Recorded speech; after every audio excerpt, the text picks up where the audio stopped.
parler aujourd'hui de l'islam. Je ne serai pas trop long pour que vous puissiez poser vos questions.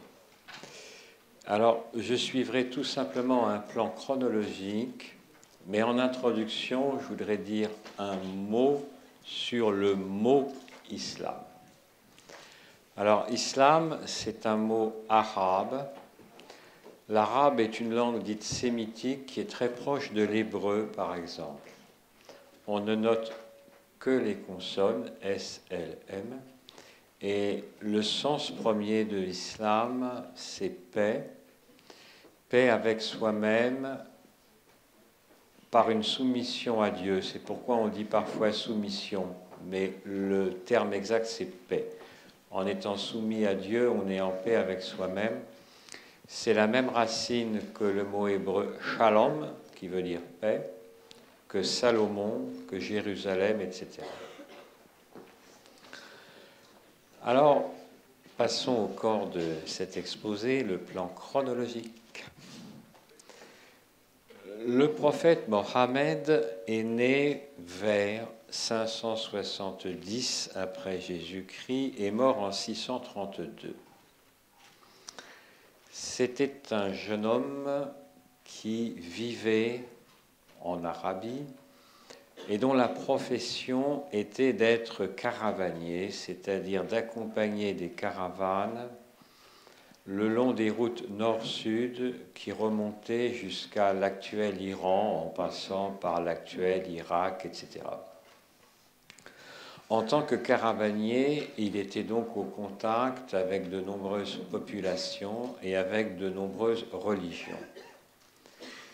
Il n'était probablement pas allé à l'école, il ne maîtrisait probablement pas l'écriture et la lecture, mais par contre, il entendait oralement, car l'oral jouait un très grand rôle, ce que disaient les uns et les autres. Et dans ce Proche-Orient de l'époque, il y avait diverses religions. D'abord, à la Mecque, donc dans le sud de l'Arabie, il y avait des polythéistes qui adoraient plusieurs dieux ou déesses. Et c'est contre ces polythéistes qu'il s'est battu.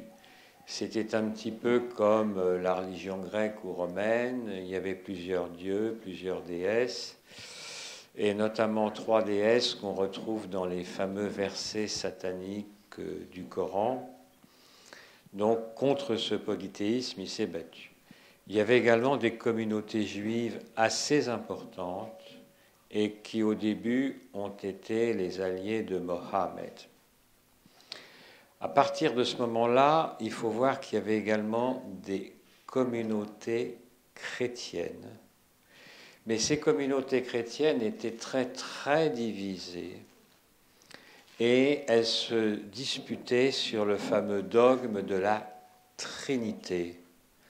Dieu Père, Dieu Fils, Dieu Esprit.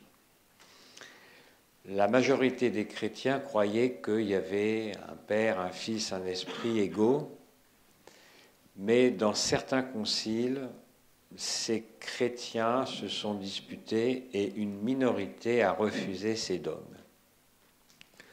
Notamment ceux qu'on appelait les Nestoriens, qui étaient présents en Mésopotamie, qui sont toujours présents en Irak, qui pensaient que Marie était la mère de Jésus, mais pas la mère de Dieu.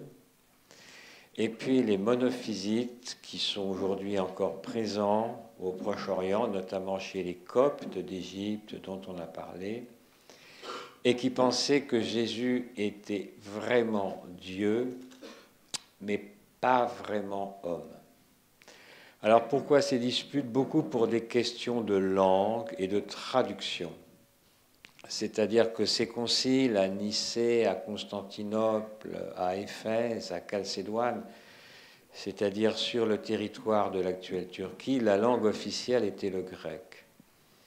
Or, ces chrétiens d'Orient avaient d'autres langues, comme l'araméen et un début d'arabe, et ils ne comprenaient pas le grec, et les traductions étaient très difficiles. Donc, quand le prophète Mohammed était jeune, ces chrétiens minoritaires du Proche-Orient ne croyaient pas tout à fait qu'il y ait